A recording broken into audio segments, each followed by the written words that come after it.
Me doy cuenta que la mayoría de los cristianos crecieron con la noción de que el ministerio de Jesús fue de 3 años y medio. Así también crecí yo. Es tan parte de la cultura cristiana occidental como Santa Claus, el conejo de la Pascua y Halloween.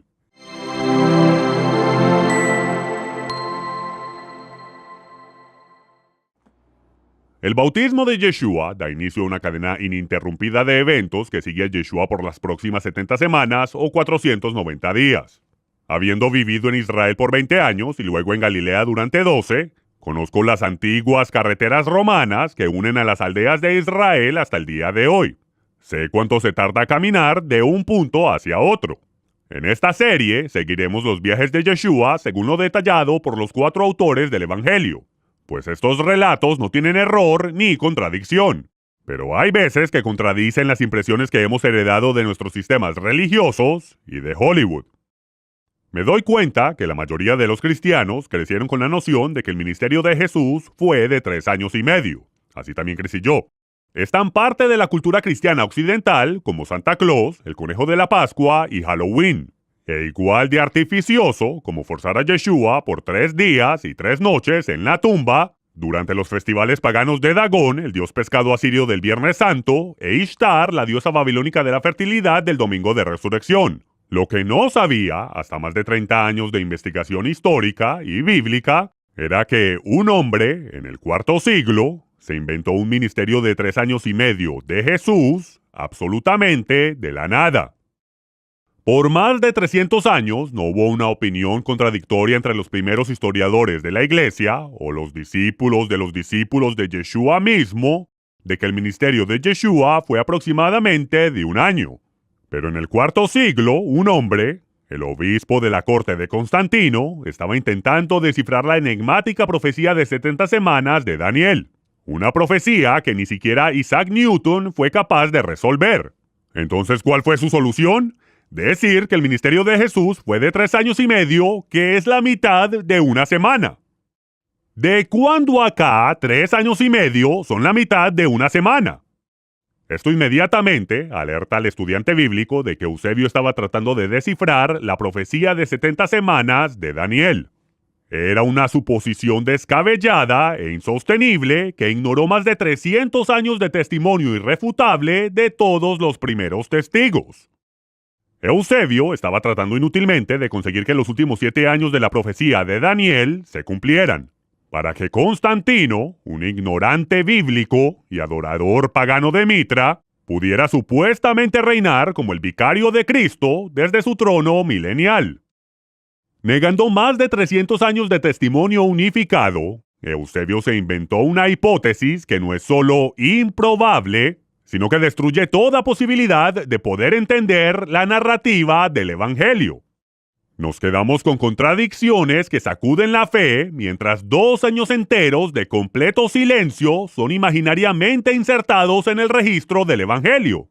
En el siglo siguiente a Eusebio, los escribas insertaron 9 palabras en copias posteriores del texto griego, intentando legitimar su única y exegética interpretación.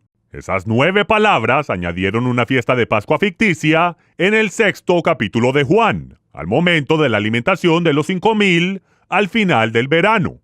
Pero la Pascua es 6 meses más tarde, en la primavera. El siguiente evento en el 7º capítulo de Juan es la fiesta de tabernáculos, de nuevo 6 meses después de la Pascua. Los otros evangelios tienen la alimentación de los 5,000 al final del verano y ellos van de camino para la fiesta de tabernáculos, en el mismo capítulo, la siguiente semana. ¿Cómo es que ni Yeshua, ni la población de Galilea, ni los fariseos están en Jerusalén para esta Pascua ficticia del capítulo 6 del libro de Juan? Al añadir una Pascua al momento de la alimentación de los 5,000, se introduce un año entero de completo silencio en el registro del Evangelio. Todos los padres de la iglesia primitiva e historiadores de los primeros 3 siglos dijeron claramente, y nunca contradijeron, de que el ministerio de Jesús fue de alrededor de un año. Yeshua sube a la Pascua en Juan capítulo 2, cuando se reúne con Nicodemo, y sube a la Pascua en el capítulo 12 de Juan, cuando fue crucificado. Se necesitaría un poco más de un año para poder abarcar esas 2 Pascuas.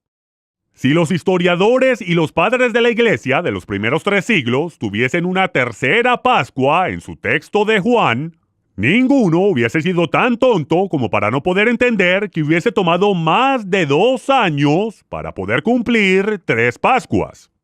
Sin embargo, todos dijeron que su ministerio era de 1 año. Todavía existen en museos copias de los manuscritos que preceden las falsificaciones de Eusebio. Y en estos antiguos manuscritos no hay una Pascua en Juan capítulo 6. Nadie sube a Jerusalén a celebrar la Pascua de Juan 6:4. Yeshua alimenta a 5,000 y luego, 4 días más tarde, alimenta a 4,000 con panes leudados de cebada durante lo que hubiese sido la fiesta de panes sin levadura. La sinagoga de Capernaum estaba llena de aquellos que no subieron a ninguna fiesta. Esa semana, fariseos de Jerusalén bajaron para desafiar a Yeshua del por qué ninguno de sus miles de discípulos se estaban lavando las manos con el recipiente de 2 asas antes de comer pan leudado. Nadie va a Jerusalén para esta fiesta de Pascua ficticia. Y es porque fue añadida al texto por gentiles que no conocen nada acerca de las fiestas del Señor. Cualquier judío podría ver a través de su farsa si se hubiesen molestado en leer el texto y pensar. No hay duda entre eruditos bíblicos, y es un hecho bien conocido, de que se han añadido y removido palabras y frases de varios textos de los evangelios y epístolas para apoyar las posiciones de teólogos de pasados milenios. Este solo libro me da acceso a más de 5,000 manuscritos y documenta más de 250,000 variaciones. He pasado más de 45 años analizando esas variaciones y he resuelto cada aparente contradicción en los evangelios, pero me ha tomado más de 40 años en hacerlo. Hoy en día, el texto de la Biblia es ignorado. Las ovejas se tragan todo lo que sus pastores les dan de comer. Ni siquiera leen las escrituras en su propio idioma, y mucho menos van a investigar los manuscritos de la antigüedad.